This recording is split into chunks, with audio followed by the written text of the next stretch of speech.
The emergency session of the Galactic Coalition had been going on for 6 hours. In the grand chamber that floated in the neutral zone between star systems, representatives from 43 different species argued and shouted and waved their various appendages in frustration. The translation devices struggled to keep up with the chaos. Ambassador Telmoth of the Severian Empire slammed his 3-fingered hand on the podium. His blue skin had turned almost purple with stress. We are losing this war. Another colony world fell yesterday. The Devourers consumed everything. Every living thing. Every plant. Every microbe. They left nothing but bare rock. The chamber fell silent. Everyone had seen the reports. Everyone knew what the Devourers did to worlds they conquered. The hive mind species ate everything organic and moved on like locusts made of teeth and hunger. 17 intelligent species had already gone extinct. Hundreds of worlds were now dead rocks floating in space. High Commander Zaxril stood up slowly. His insectoid body clicked and chittered as he moved. He was old for his species. His carapace scarred from 100 battles. We have thrown everything at them. Our best fleets, our finest warriors. Nothing stops them. They adapt too quickly. They learn from every battle.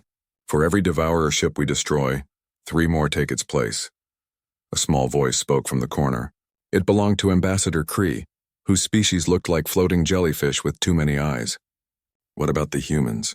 Earth, have we asked them for help? The chamber erupted in mixed reactions. Some laughed. Others hissed in their native languages. A few went very quiet and still. Zaxril's antennae twitched. The humans are merchants, traders. They sell technology and art. They make jokes and create entertainment. They are not warriors. Kree's voice was soft but firm. That is what they want us to think. But I have studied their history. I have read their records. They have something in their past. Something they do not talk about. Wars that covered their entire planet.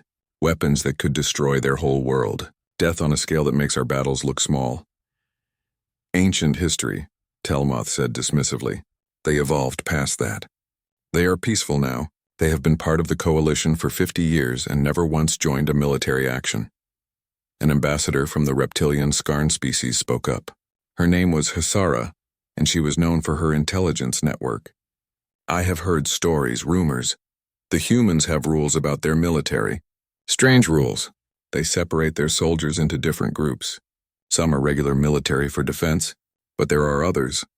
Special groups. The humans do not talk about them. When asked, they change the subject. Conspiracy theories, someone muttered from the back. Sarah's eyes narrowed. 6 months ago, a pirate clan attacked a human colony ship. Small attack, only 3 pirate vessels. The human ship called for help. A human military ship arrived, just 1. The pirate clan had 40 ships by the time the rescue arrived. The human ship was smaller than any of the pirate vessels. And, Zaxril asked, the human ship disabled all 40 pirate vessels in 17 minutes. No shots fired. They used electronic warfare we did not know humans possessed. Then they boarded the pirate flagship. 6 humans. 6. Against 300 pirates.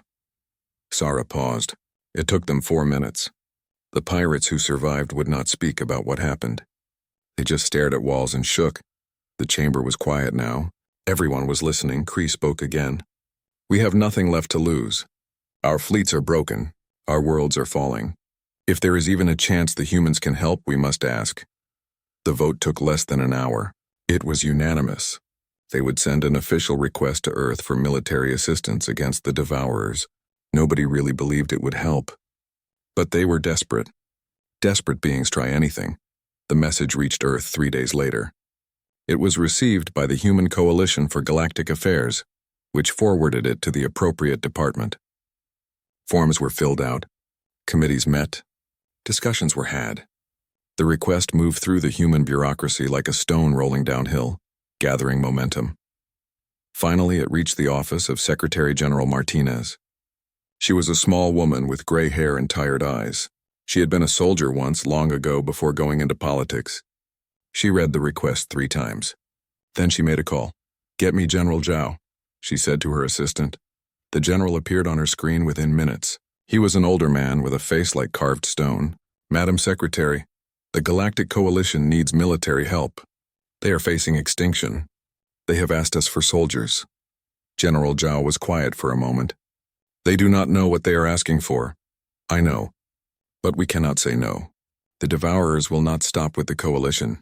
Eventually they will reach human space. Better to stop them now. Which units do you want to send? Martinez looked at a document on her desk. It was heavily classified. Most humans did not even know it existed. Send them the tip of the spear. Send JSOC. General Zhao's expression did not change, but something flickered in his eyes. Madam Secretary, with respect, the Coalition has no idea what they are asking for. JSOC is not a normal military unit. These are the people we call when regular special forces cannot handle a situation. These are the ones who do things we can never talk about publicly. I know exactly who they are, General. I used to be one of them. The galaxy is dying. We need to send the people who can actually stop the Devourers. Not the people who look impressive in parades. Send the ones who win. They will be terrified of us afterward. Martinez smiled, but there was no humor in it. Better they fear us than die. Make the arrangements. I want a team ready to deploy in 72 hours. The general nodded. I will select the volunteers personally. Should I tell them what they are facing? Tell them everything, no lies, no optimistic briefings. These soldiers deserve to know the real situation. They will go anyway. You know they will. I know. That is why we send them. The call ended. Martinez sat in her office and looked out at Earth below her orbital station. Beautiful blue and green world. Peaceful. Safe. Most humans lived their entire lives never knowing about the sharp instruments their government kept in the dark. Tools for when civilization needed saving and could not afford to be gentle about it. In 72 hours, the galaxy would learn a lesson humanity had learned long ago. Sometimes the scariest people are not the ones who look dangerous. Sometimes they are the quiet ones who smile politely and carry heavy burdens without complaint. The ones who do terrible things so others can sleep safely. The galaxy had asked for fighters. Earth was sending something much worse. They were sending professionals. 3 days later, the human response arrived at the Coalition headquarters. It was brief. Assistance approved. Forces deploying. Expect arrival in 2 weeks. Ambassador Kree felt a strange mix of relief and unease. They were coming. Humanity was sending help, so why did she feel like they had just opened a door that should have stayed closed? She would understand soon enough. They all would. The human ships emerged from faster-than-light travel, right on schedule. The Coalition fleet had gathered to meet them at the staging area in the Corval system. Hundreds of alien vessels floated in formation, their crews watching the display screens with anticipation and curiosity. Admiral Vexthar stood on the bridge of his flagship. He was Krillian, a species that looked like a cross between an insect and a crustacean. His kind were known as fierce warriors. He had fought the Devourers in 37 battles. He had lost 36 of them. How many ships did the humans send? 3 transport vessels, Admiral. Medium-sized. No escort ships visible. Vexthar's mandibles clicked in disappointment. 3 ships. He had hoped for a fleet. And their troops? How many soldiers? The sensor officer checked his instruments. The transports are reading approximately 200 life signs total. Humans have an average mass, so I estimate 200 soldiers, Admiral. 200. Vexthar tried not to show his disappointment. The Coalition had millions of soldiers. What could 200 more do? But orders were orders. He had been told to welcome the humans and give them every courtesy. Prepare the landing bay. Full honors. Let us not insult our allies. The 3 human ships were plain. Functional. They had no decorative elements, no proud symbols painted on their hulls, just identification numbers and simple markings. They landed in the massive bay like birds coming to rest. Quiet. Efficient. The Coalition Honor Guard assembled. Warriors from a dozen species stood at attention in their ceremonial armor. Weapons were displayed. It was meant to be impressive. A show of strength and respect. The doors on the first human ship opened with a hiss of equalizing pressure. Commander Sarah Chen walked down the ramp first. She was average height for a human. Short dark hair. Simple gray and black uniform with minimal insignia. She carried no visible weapons. Behind her came the rest of her team.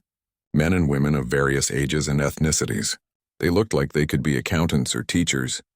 Nothing about them screamed warrior. The alien honor guard stood rigid, but Vexthar could hear the confused whispers through his communication device. This was Earth's response? These ordinary-looking people? Chen approached Vexthar and extended her hand in the human greeting gesture. Admiral, Commander Sarah Chen, Earth Special Operations Command.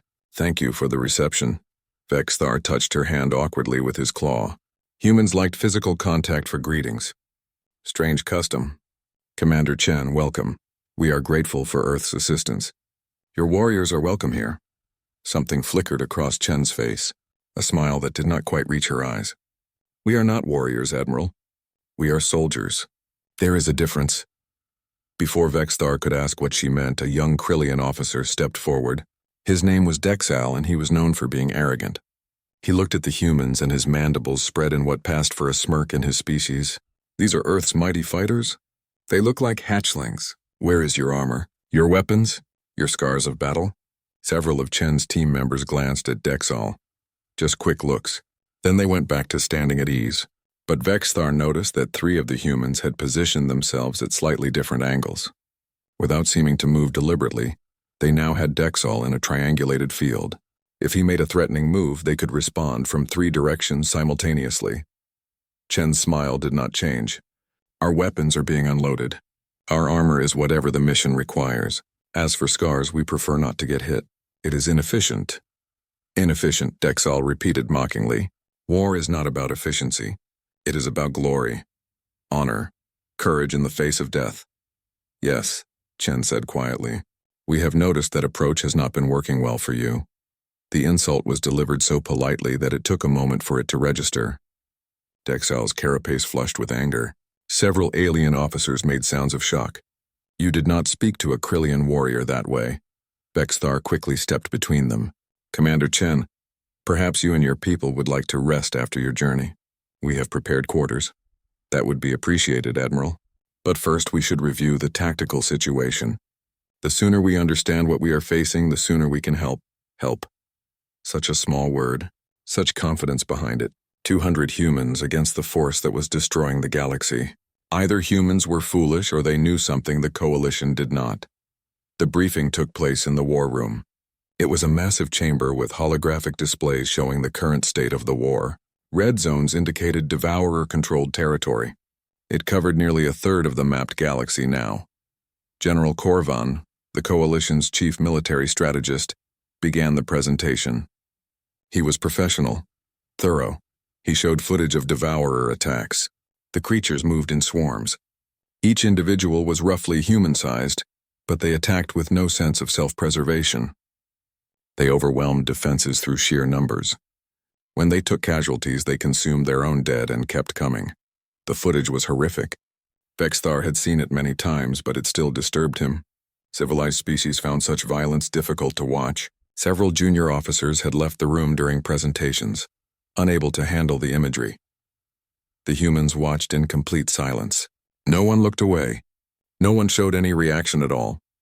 They could have been watching a documentary about geology for all the emotion they displayed. When the presentation ended, Korvan asked, "Are there any questions?"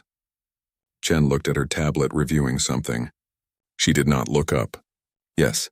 What is the average response time for Devourer reinforcements when you engage a fleet?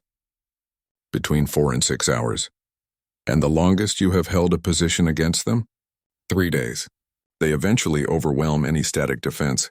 Supply lines. We do not understand their logistics. They seem to create resources from consumed biomass. Chen nodded, still looking at her tablet.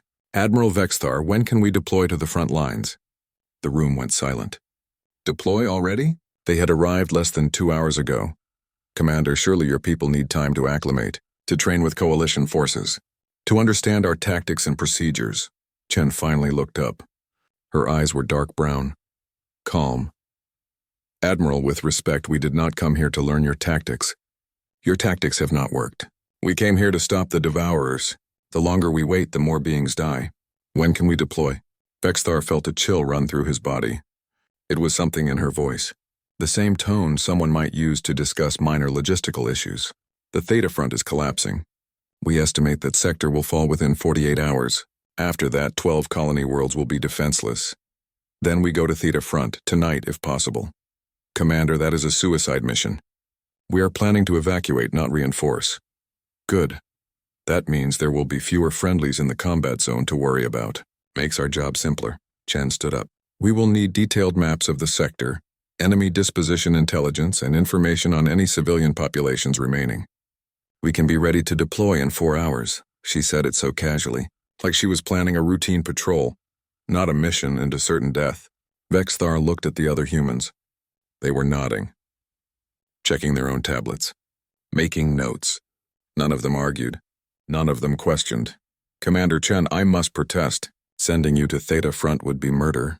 The Devourers have overwhelming numbers there. Chen tilted her head slightly. Admiral, I appreciate your concern, but this is what we do. This is why Earth sent us specifically. She paused. We are very good at situations with low survival probability. But why would your government send you on a suicide mission? Oh, we do not plan to die, Admiral. We plan to win. There is a difference. That night, Vexthar could not recharge properly. His species did not sleep like humans did, but they needed rest. He kept thinking about the humans, about their calm acceptance of an impossible mission. He accessed his console and pulled up Earth's history files. He had read them before, but only briefly. Now he read deeper, past the art and culture, past the science and technology. He found the wars. Thousands of them. Humans had been fighting each other since before they discovered fire. World wars that killed millions. Weapons of incredible destruction. Tactics that made his body hurt to read about. But what disturbed him most was what he found in the classified Coalition intelligence files. The files that only high-ranking officers could access. Reports from species who had encountered human military forces in border conflicts. Pirates who had attacked human ships. Criminal organizations who had made the mistake of targeting human colonies. The reports all said the same thing. When humans fought, they did not fight for glory. They fought to win. They used whatever tactics worked. They did not follow the accepted rules of civilized warfare. They adapted instantly. They never stopped learning. And most disturbing of all, they treated casualties not as tragedies but as acceptable costs of mission success.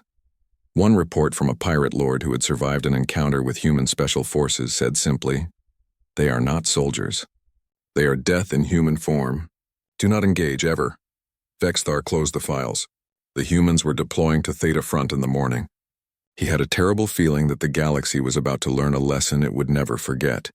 The Devourers were about to meet something worse than themselves. The human ships dropped out of faster-than-light travel at the edge of the Theta Front.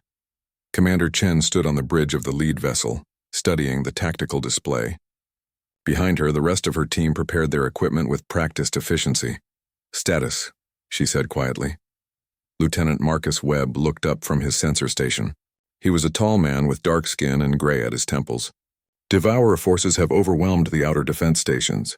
Coalition forces are retreating to the secondary line. Enemy numbers estimated at 40,000 individual units, 300 ships of various sizes. And we have 200 people," muttered Sergeant Amy Rodriguez from her position near the weapons console. She was checking the load on a rifle that looked too big for her small frame. "Seems fair." A few of the team members smiled. Not happy smiles. The kind of smile people make when they acknowledge a terrible truth and choose to laugh at it anyway.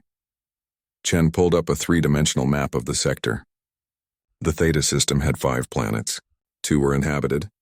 The Devourers were pouring through the gap in the Coalition defensive line, like water through a broken dam. How long until they reach the populated worlds? 36 hours at current speed, Webb answered. Chen nodded slowly. She was thinking. The team had learned to be quiet when Commander Chen was thinking. "All right, here is what we are going to do. We are not here to hold territory. We are here to break their momentum, make them cautious, change how they think about this sector." Captain John Park spoke up from his position at the tactical station. He was Korean-American, heavily built with scarred knuckles. "They have numbers. We have flexibility, standard asymmetric approach, modified. They expect coalition tactics, defensive lines, attempts to hold ground. We are not going to play that game. We are going to make them afraid of empty space." The plan Chen outlined over the next 20 minutes was not something any coalition commander would have approved. It violated every principle of civilized warfare. No defensive positions, no fortified lines, just constant movement, ambush, and withdrawal. Hit them where they were weakest. Disappear before they could respond. Make them paranoid about every shadow. They are used to overwhelming static defenses, Chen explained. They have probably never faced an enemy that refuses to be where they expect. We are going to teach them a new kind of fear. The first strike came 6 hours later. A Devourer scouting party, 30 ships strong, was moving through an asteroid field. They were searching for fleeing Coalition vessels. Instead, they found mines, not conventional mines, human mines that used stealth technology borrowed from Earth's old submarine warfare doctrine. The mines did not explode until the Devourer ships were in the perfect formation. 20 ships disappeared in coordinated detonations. The survivors tried to maneuver, confused. That was when the human strike team appeared from behind a large asteroid. 3 small ships firing missiles and then immediately retreating back into the cover of the asteroid field. The Devourers gave chase. That was their nature. They pursued prey until they caught it. The human ships led them deeper into the asteroids. The Devourers followed eagerly. They did not notice the second minefield until it was too late. The remaining 10 ships were destroyed. Total elapsed time, 4 minutes. Human casualties, 0. The second strike hit a Devourer supply convoy 8 hours later. The Devourers consumed biomass for resources, but they still needed to transport it from conquered worlds to their fleet. The convoy was moving through empty space, confident in its safety. After all, Coalition forces were retreating. There was no threat here. The human team had placed themselves in the debris of an old space station, powered down, drifting like any other wreckage. When the convoy passed within range, they launched boarding pods. Small, fast, barely detectable until they hit. 40 humans in powered armor boarded the 3 largest Devourer vessels simultaneously. What happened inside those ships was not recorded. The Devourers did not use communication systems the Coalition could monitor, but external sensors detected extreme violence. The boarding action lasted 7 minutes. When the human teams extracted, they left behind something that made the Devourer hive mind pause.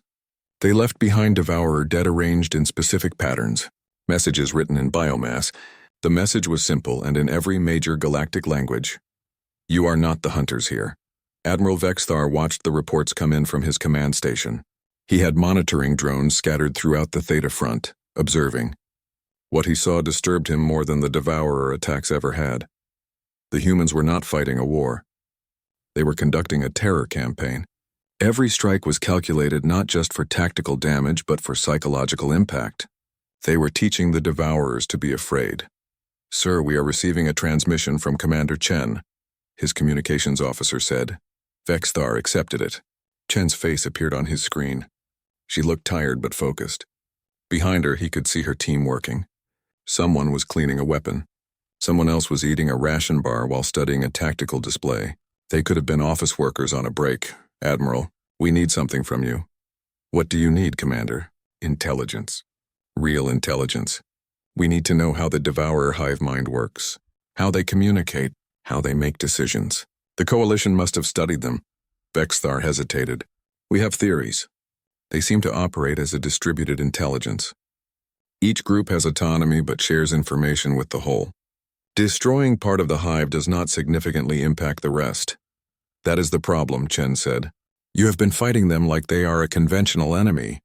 Cut off a piece and it dies. But they are not conventional. They are a network." She leaned forward. "We need to target the network itself. The connections. Make them doubt their own information." "How would you do that?" Chen smiled. It was not a nice smile. "We are going to lie to them. We are going to feed them false information. Make them see threats that do not exist. Turn their greatest strength into a weakness." Over the next 3 days, the human team implemented what Chen called information warfare.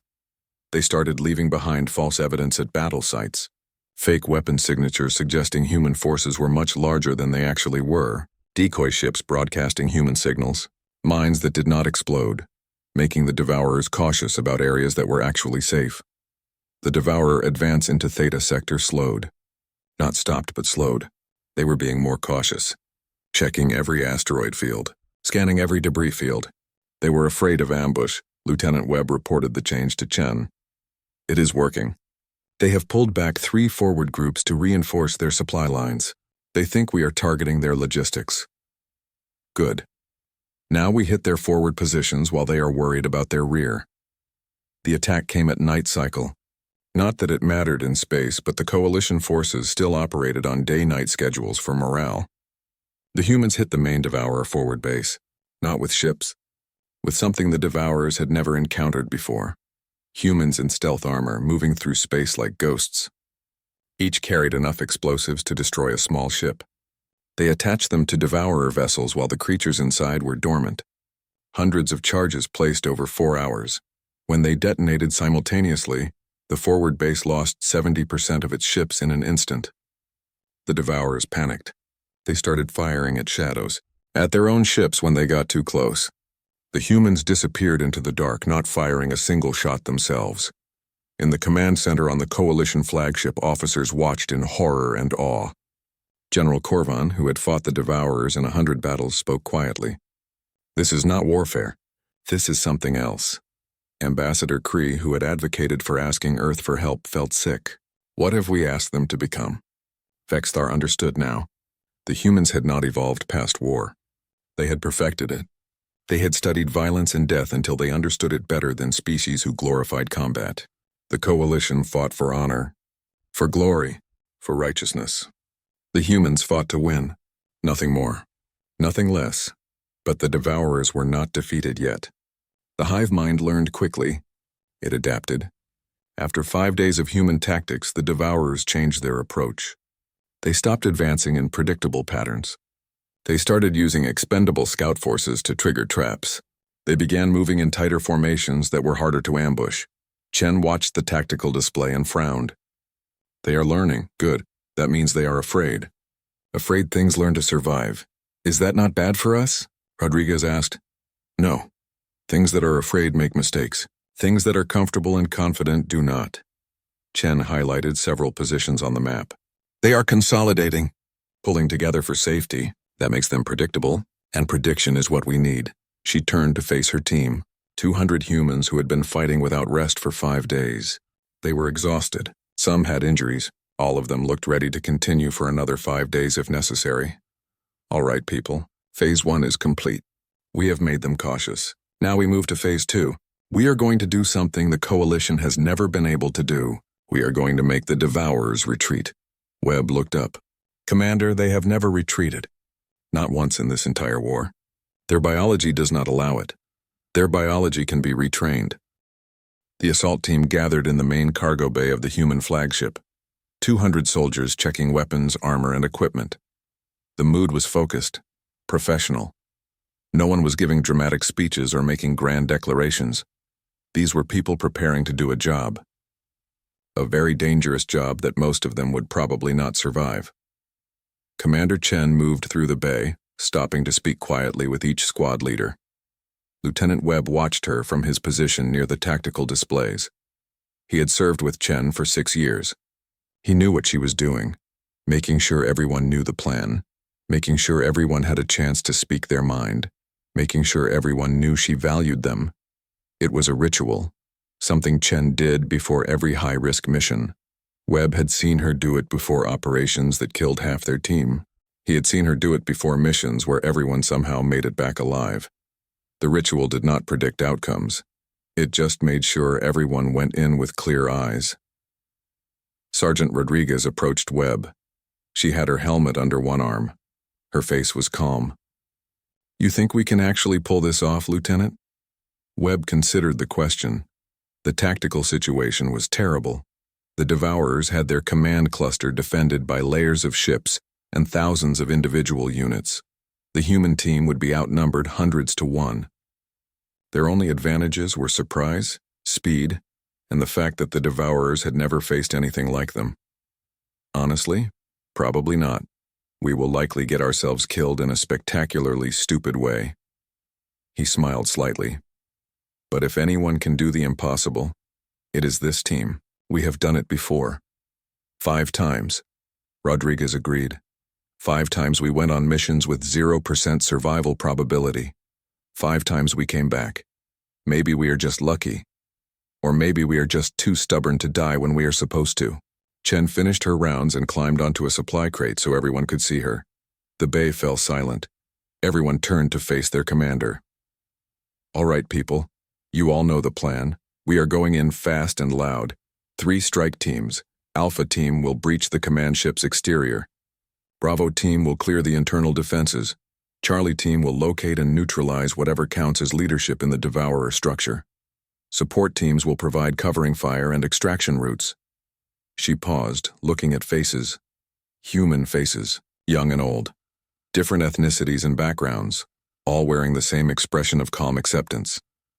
The Devourers think they are the apex predator in this galaxy. They think nothing can stop them. They have consumed 17 civilizations, killed trillions. They believe they are inevitable. Chen's voice hardened. Today we teach them that evolution is not finished, that there is always something higher on the food chain. Today we remind the universe that Earth did not become peaceful because we forgot how to fight. We became peaceful because we got very, very good at war and decided we did not like what we saw. She jumped down from the crate. Load up. We launch in 30 minutes.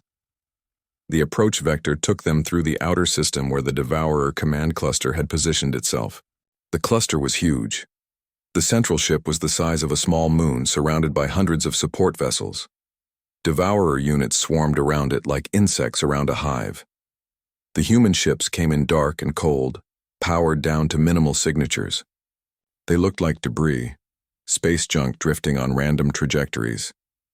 The Devourers had learned to check debris fields for human ambushes, but these ships were not in a debris field. They were in open space, moving too slowly to be a threat. The Devourers ignored them. That was their fatal mistake. When the human ships were 5 kilometers from the command cluster, they lit up. Engines roared to full power. Weapons systems came online. Boarding pods launched from all 3 ships simultaneously. The Devourers reacted instantly. Defensive fire filled space. The human ships twisted and turned using every trick of evasive maneuver. 2 pods were destroyed. 3 more were damaged. But the rest made it through. 42 humans empowered. Armor hit the exterior of the Devourer command ship like meteors. They used shaped charges to blast through the hull. The Devourers poured toward the breach points, eager to overwhelm the intruders with numbers. They ran straight into something the Devourer hive mind had never encountered before. Human soldiers fighting on the defense with nowhere to retreat. The boarding teams had set up kill zones at each breach point, overlapping fields of fire, automated weapons covering blind spots, explosives rigged to collapse corridors. For every Devourer that reached the breach points, 3 more died trying. But the Devourers kept coming. They did not fear death. They did not feel pain. They just kept attacking. 1,000 units, 2,000. They would overwhelm the humans through sheer numbers eventually. Chen watched her tactical display as her team fought. Bravo team, you are clear to advance. Alpha team, hold those breach points for another 3 minutes, then fall back to secondary positions. 3 minutes, came the response. The voice was calm despite the sounds of weapons fire in the background. Bravo team, led by Captain Park, pushed deeper into the ship. They moved fast, using breaching charges and grenades to clear rooms before the Devourers could organize. The ship's interior was organic. Walls that pulsed, floors that felt alive under their feet. It was like being inside a living thing. Which, in a way, they were. Contact front, someone called. A wave of Devourer units rushed down the corridor. Park's team opened fire. The corridor became a storm of projectiles and energy weapons. Devourers fell, but more came behind them. Grenades, Park ordered. 3 spheres flew over the front line and detonated among the Devourers. The pressure wave knocked down the front ranks. Push through! The team charged through the confusion, firing as they moved. Close combat. The kind of fighting that required absolute trust in the people beside you. One moment of hesitation, one missed shot, and someone died. They fought through 3 more ambushes, lost 2 team members, kept pushing forward. Behind them, Alpha team was slowly falling back from the breach points, leaving behind mines and traps. The Devourers followed, taking casualties with every step. Charlie team approaching target zone, Chen reported over the communication network. She was with the 3rd team, the one tasked with finding the Devourer leadership. They had been moving through the ship's ventilation systems, avoiding direct combat. The command chamber was deep inside the ship. a massive space filled with organic technology that the humans could not begin to understand. At the center was something that looked like a brain, a pulsing, massive organ connected to thousands of neural strands. "That is it," Chen said quietly. "That is the command node for this entire invasion force." Lieutenant Webb, who was with her team, scanned it with his instruments. "Confirmed. This node is sending and receiving massive amounts of data. If we destroy it, we sever the command structure for the entire Theta Front operation. Plant the charges. We have maybe 5 minutes before they figure out where we are." The team moved quickly, placing high-yield explosives around the chamber. They used enough firepower to destroy a small building. While they worked, the sounds of combat echoed through the ship. Alpha and Bravo teams were fighting a running battle against thousands of devourers. "Charges set," Rodriguez reported. "Ready to detonate on your order, Commander." Chen looked at her tactical display. Alpha team was pinned down at the breach points. Bravo team was surrounded and fighting from a fortified position. Neither team could extract in time if Charlie team detonated now. Webb saw her expression. He had known Chen long enough to read her. "Commander, we all knew the risks. Complete the mission." Chen's jaw tightened. This was the part of command she hated, the part where you had to sacrifice people. Good people, friends. But if they did not detonate now, the devourers would stop them. Everything would be for nothing. "All teams, this is Chen. Fall back to extraction points. You have 90 seconds. Charges detonating in 2 minutes." "Commander, we cannot make it to extraction in 90 seconds, came Park's voice. He sounded calm, accepting. "We are too deep in the ship." "Captain, that is an order. Get your people out." "Copy that. We will do our best." Chen closed her eyes for a moment. Then she opened them and her voice became flat, professional. "Lieutenant Webb, activate the timer." The timer started counting down. 120 seconds. All across the ship, human soldiers began fighting their way toward extraction points. Some made it, some did not. Some stayed behind to buy their teammates a few more seconds. At the 40-second mark, Captain Park's team realized they were not going to make it. They were still 3 corridors away from their extraction point, surrounded by devourers. Park looked at his remaining 7 team members. They were exhausted, wounded, low on ammunition. He could see in their eyes that they understood. "Well," Park said, "if we are going out, let us make it memorable. All remaining explosives. Arm them. When those charges detonate and this ship starts falling apart, let us make sure these things remember that humans do not go quietly." His team smiled. Grim smiles. They activated every grenade, every mine, every explosive charge they had. Then they charged forward, firing until their weapons clicked empty, fighting hand-to-hand when they ran out of ammunition. At the 10-second mark, Alpha Team made it to their extraction pod. 14 of the original 20. 3 weeks after the Battle of Theta Front, the Galactic Coalition convened an emergency assembly. Every member species sent representatives. The Grand Chamber was filled to capacity. The topic was simple but profound. What to do about the humans? Ambassador Cree floated in her designated space, her multiple eyes watching the assembled delegates. She had advocated for asking Earth for help. Now she wondered if that had been a terrible mistake. The humans had saved Theta Front, but at what cost to the galaxy's conscience? Admiral Vexthar stood at the central podium. His carapace had dulled with stress over the past weeks. He had seen things that challenged everything he believed about warfare and civilization. "The human military intervention in Theta Front was successful," he began. "The Devourer invasion force has withdrawn from the sector. Civilian populations are safe. By all tactical measures, the operation was a complete victory." Silence. Everyone knew there was more. However, the methods employed by the human forces were unlike anything we have encountered. They used tactics that we would consider barbaric.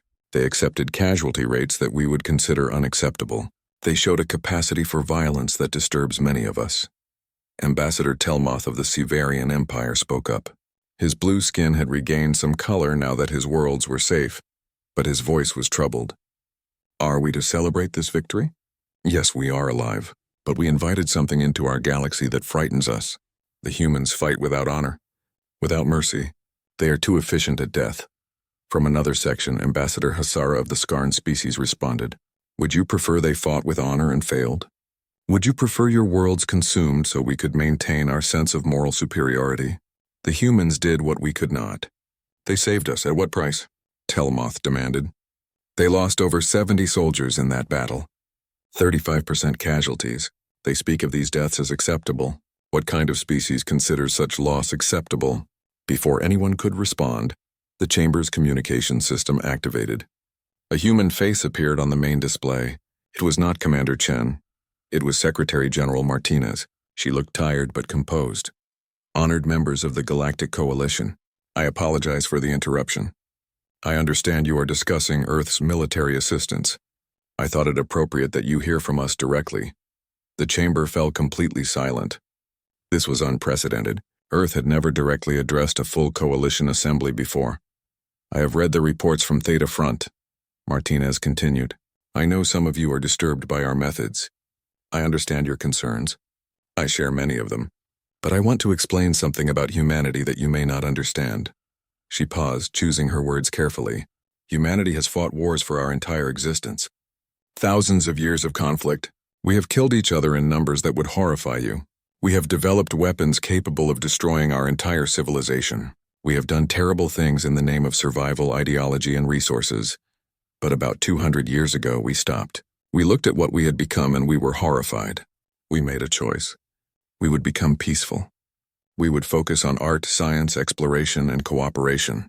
We would put away the weapons and the warrior cultures and the glorification of combat."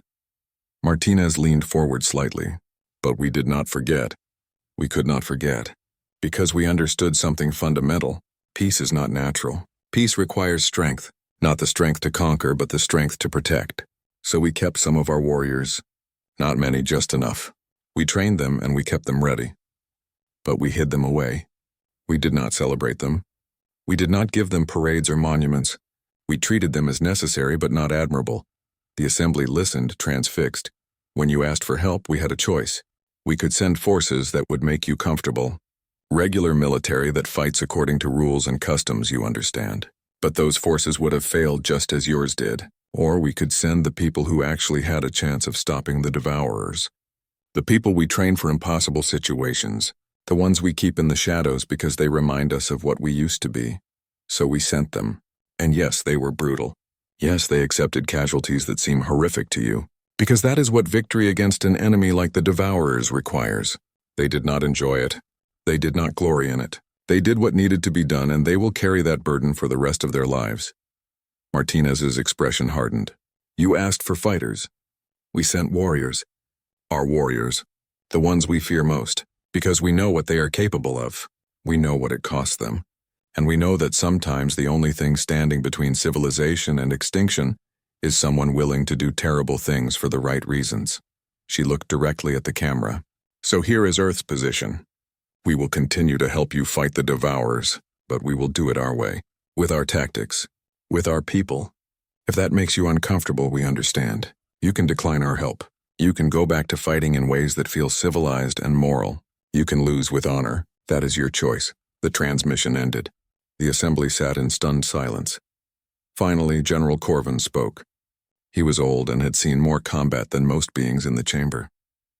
"She is right. We have been losing this war because we were trying to fight honorably against an enemy that does not understand honor. We have been dying with clean consciences while entire civilizations disappear. Perhaps it is time we asked ourselves what matters more, our comfort or our survival." The debate continued for hours. Some species argued for accepting human help despite the moral discomfort. Others insisted there must be another way. Ambassador Kree listened to it all, feeling tired. Eventually, she spoke. "We are arguing about philosophy while beings die. The Devourers do not care about our moral debates. They care about consuming everything in their path. The humans have shown us that they can be stopped. Maybe we should be grateful instead of judgmental." While the coalition argued, Commander Sarah Chen sat in a quiet room on the human flagship. Around her were the survivors of Theta Front, 138 soldiers out of the original 200. They were resting, recovering, dealing with their losses in their own ways. Lieutenant Webb sat next to Chen. He had a bandage on his arm and looked exhausted. Think the coalition will ask for more help? Chen shrugged. Maybe, maybe not. Either way, we did our job. We proved the Devourers can be beaten. That is something. At what cost, Commander? How many more operations like Theta Front can we do before there are none of us left? Chen did not answer immediately. It was a question she had asked herself many times. How long could they keep doing this? How many friends could they lose? How many terrible decisions could they make before it broke them? We keep going until we are not needed anymore. That is the deal. We are the ones who step forward when no one else can. We are the ones who pay the prices others cannot afford. It is not fair. It is not pleasant. But it is necessary. I miss Park, Webb said quietly. He was a good officer. A good friend. He was. They all were. We honor them by continuing, by making sure their sacrifices meant something. Across the ship, in another quiet space, Sergeant Rodriguez sat with a group of younger soldiers. They were processing what they had been through. The fear, the violence, the loss of comrades. Rodriguez had been through it before. She knew what they needed to hear. It does not get easier, she told them. Anyone who tells you it gets easier is lying. You will remember every face, every person we lost. That weight stays with you. But you learn to carry it. You learn to function despite it. Because the alternative is giving up, and we do not give up. That is not who we are. One of the young soldiers, barely 22 years old, spoke up. Why do we do this? Why does Earth send us on these missions? There has to be other people who could do this work. Rodriguez considered the question. There probably are. But we volunteered. We raised our hands and said we would be the ones to step forward. Someone has to be willing to do the hard things. Someone has to be willing to pay the costs. We decided that someone would be us. That is not noble. It is not heroic. It is just necessary. 2 days later, the Galactic Coalition sent their decision to Earth. After heated debate and multiple votes, they had agreed. They wanted human assistance in the war against the Devourers. They would accept human tactics and methods, even though those methods made them uncomfortable. Secretary General Martinez read the message in her office and felt a complicated mix of relief and sadness. Relief that the coalition would be helped. Sadness that it would require more soldiers to do more terrible things. She sent orders to General Zhao, expand the deployment, send more teams, train more soldiers for the kind of warfare the galaxy had never seen before. Within a week, 3 more human special operations teams deployed to different front lines. Within a month, the Devourer advance across multiple sectors had slowed or stopped. The tide was beginning to turn, but the victory came at a price. Human casualties mounted. Young men and women died in battles across the galaxy. They died doing impossible things. They died so that species they had never met could survive, and Earth mourned them quietly. No public parades, no grand monuments, just private ceremonies and classified reports and families who knew their loved ones had died doing something.